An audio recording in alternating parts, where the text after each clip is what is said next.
नमस्कार, जोहार। मैं अनिल कुमार, आप देख रहे हैं संताल एक्सप्रेस।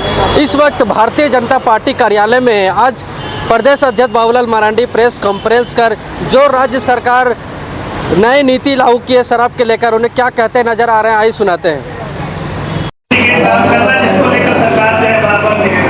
आप जब जरूरत होगा तो बता देंगे।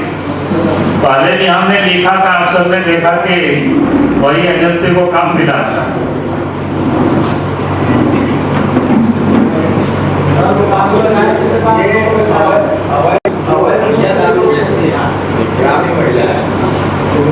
महिलाओं को ही क्या देना उचित होगा? क्या प्रॉब्लम है? तो अच्छा, हम तो कह ही रहे हैं उन्हीं लोगों को देना चाहिए। अरे सरकार हर जगह जहाँ जहाँ बेचती है वो सब चौक चौराहे में छोटा छोटा स्टॉल बना दे, खत्म बात है।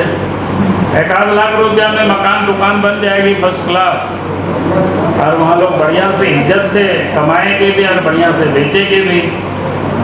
कम से कम आप हमारी माँ बहनें जो सड़क के किनारे हड़िया दारू बेचती है तो उससे तो अच्छा होगा, शिफ्ट हो जाएगा। 1,500 तो ऐसे ही दिया है करीब करीब दुकानें, तो 1,500 महिलाएं देश में, ये झारखंड में आत्मनिर्भर हो जाएगी, लाखपति हो जाएगी। हेमंत सोरेन जी की जय जयकार लोग करेंगे। हम तो उन्हीं के भले के लिए बोल रहे हैं।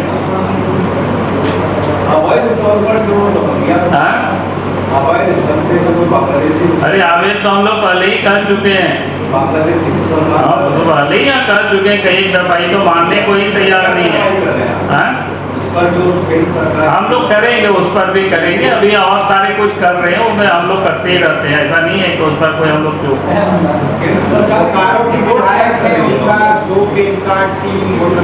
अब उसके लिए आज गवर्नर से लोग अभी मिल रहे हैं। सेक्रेटरी को अवैध केंद्र ने राज्य को लेटर लिखा है, स्पेशल टास्क फोर्स का गठन किया, उसका रिपोर्ट मांग रहा है राज्य से। हाँ, हमने अखबार में पढ़ा है, अभी हमने बात नहीं की है प्रशासन से। चलो ठीक है, चलिए, बहुत बहुत धन्यवाद। जो बोकारो के माननीय विधायक के विषय में जो विषय आया है, कंप्रोमाइज नहीं होना चाहिए। अगर वास्तव में राज्य सरकार चाहती है यहाँ के लोगों को रोजगार मिले तो एक व्यक्ति या परिवार के लिए एक दुकान की नीति लागू हो, ताकि शराब व्यापार में भी समान अवसर और पारदर्शिता लाई जाए। आप सबके जानकारी में भी है कि गैस वगैरह भी या पेट्रोल पंप वगैरह भी कोई एक व्यक्ति को 2-3 शायद नहीं मिलता है। तो हमारा कहना है कि भी सरकार जब कमीशन बेसिस पर ही होता है, उसमें कोई बहुत डिफरेंसेस नहीं है। इसमें से गवर्नमेंट का राजस्व, इसको कोई नुकसान नहीं होने वाला है। सिर्फ सरकार इसको ये नीति बनावे, क्योंकि राज्य के अंदर में आप सबके जानकारी में है कि खुदरा दुकान 1453 आगे बढ़ भी सकता है सरकार की, जैसे अखबारों में मैंने देखा है संकल्प। तो एक व्यक्ति एक दुकान, यही नियम होना चाहिए। दूसरा, हमने कहा कि जो व्यक्ति लाइसेंस ले वही दुकान भी चलाओ। ऐसा नहीं है कि हमारे पास पैसा है, हमने 50 दुकान ले लिया और हमने सब जगह व्यापार कर रहे हैं, तो इसका कोई मतलब नहीं। सरकार को ये सुनिश्चित करना चाहिए भाई एक लाइसेंस उन्हीं को दे जो दुकान चलाता हो या उनके परिवार के लोग चलाता हो। इतना तक तो चलेगा कि मेरे परिवार के लोग चलाते भी हैं, लेकिन ये नहीं कि भाई बाबूलाल मरांडी किसी के नाम से लिया 10 को अब चला रहा है, तो मैं समझता हूँ ये बिल्कुल अपराध है और ये नहीं होने देना चाहिए सरकार को। इसलिए हमने कहा कि जो लाइसेंस ले वही दुकान भी चलावे।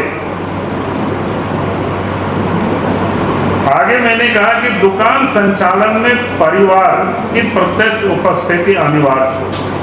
ये उसी से जुड़ा हुआ संबंध है।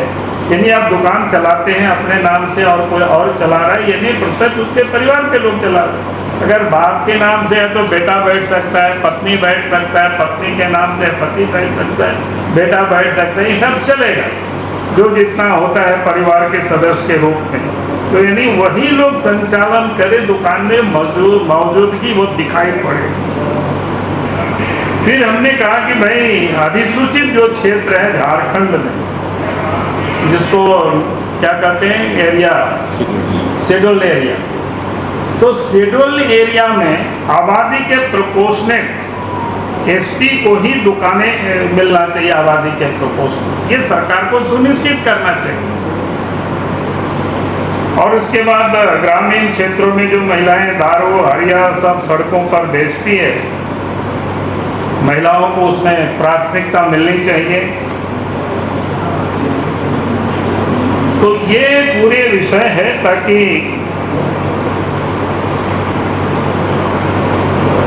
इस का उद्देश्य राजस्व के साथ साथ रोजगार भी होना चाहिए,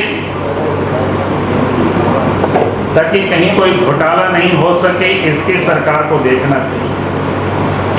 और सरकार अगर ये नहीं करेगी तो निश्चित रूप से झारखंड में इस मुद्दों को लेकर के जनता की आंदोलन का उनको सामना करनी पड़ेगी सरकार को, क्योंकि ये मामला कोई छोटी मोटी नहीं है, मामला बड़ी मामला है। और इसलिए मैंने पहले भी सरकार को पत्र लिखा था और आज मैं आप सबके माध्यम से सरकार के संज्ञान में ये सारे बातों को हमें लाना था। इसलिए मुझे लगा कि आज विषय कितना ही है हमारे ओर से। बहुत बहुत धन्यवाद। चलो भाई, बहुत बहुत धन्यवाद आप सबको।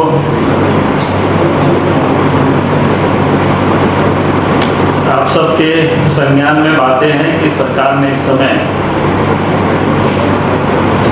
एक निर्णय लिया है, मदिरा की खुदरा बिक्री हेतु दुकानों की बंदोबस्ती और संचालन नियमावली 2025 सरकार ने पारित की। और मैं ये मानता हूँ कि हेमंत सोरेन के नेतृत्व में संभवतः या तीसरी दफे ये नीति बना रही है, लागू कर रही है, पारित कर रही है। ये तीसरी दफा भी घोटाला का ही एक प्रकार से एक स्क्रिप्ट तैयार की जा रही है।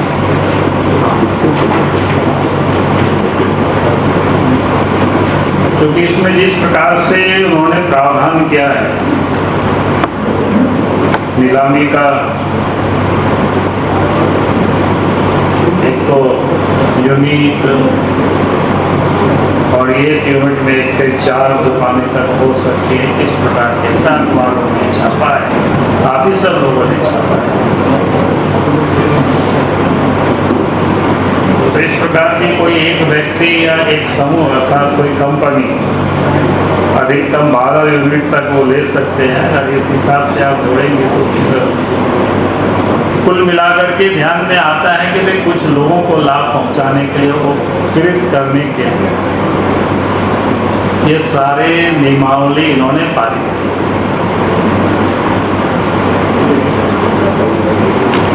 आप सबके जानकारी के लिए हमने, जानकारी नहीं आप सबको जानकारी है, सिर्फ मैं स्मरण दिलाना चाहता हूँ।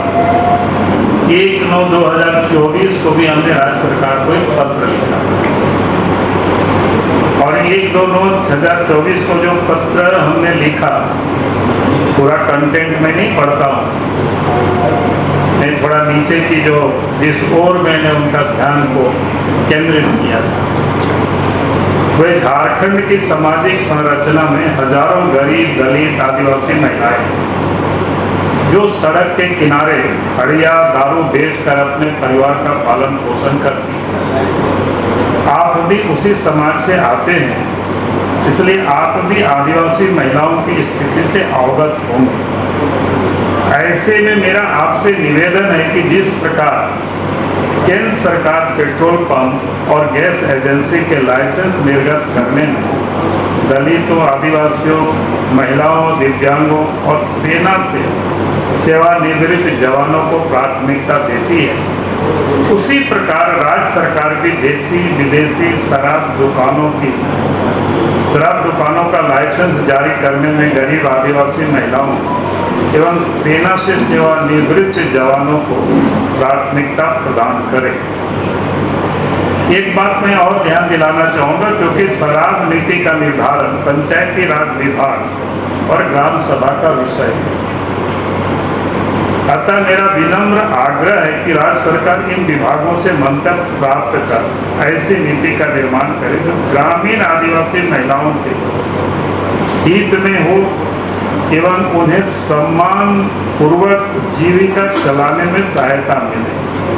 आपका सहयोग राज्य के विकास और सामाजिक उत्थान में अत्यंत महत्वपूर्ण रहेगा। तो मैंने 2024 के सितंबर में ही राज्य सरकार को हमने पत्र लिखा, लेकिन जो सरकार गरीबों के अपने को बड़ी हितैषी मानती है, आदिवासियों के हितैषी मानती है, लेकिन कहना कुछ और है और करती कुछ और है सरकार। इसलिए मैं फिर से सरकार से मांग करता हूँ, भाई सरकार रोजगार देने की ये दिखावा नहीं करे, बल्कि रोजगार देने के लिए काम भी सरकार करे, ताकि सरकार जिस प्रकार से जो मॉडल तैयार की है अभी, वो क्या है कि चंद रसूखदार नेताओं के करीबी व्यापारी लाभ उठा पाएंगे। बेरोजगार युवा, छोटे उद्यमी और ग्रामीणों के लिए इसमें कहीं कोई जगह नहीं। आज तो नहीं, लेकिन मैं बता सकता हूं कि किन लोगों को लाभ पहुंचाने के लिए इस प्रकार की नीति बनी है। जब जरूरत पड़ेगी तो उस समय वो भी मैं बता दूंगा, लेकिन जितना मैं जानता हूँ। इसलिए हम मांग करते हैं राज्य सरकार से, ये सबसे महत्वपूर्ण है कि एक तो दुकान की वो नीलामी करे, अच्छी बात है, एक व्यक्ति एक दुकान, यही होना चाहिए।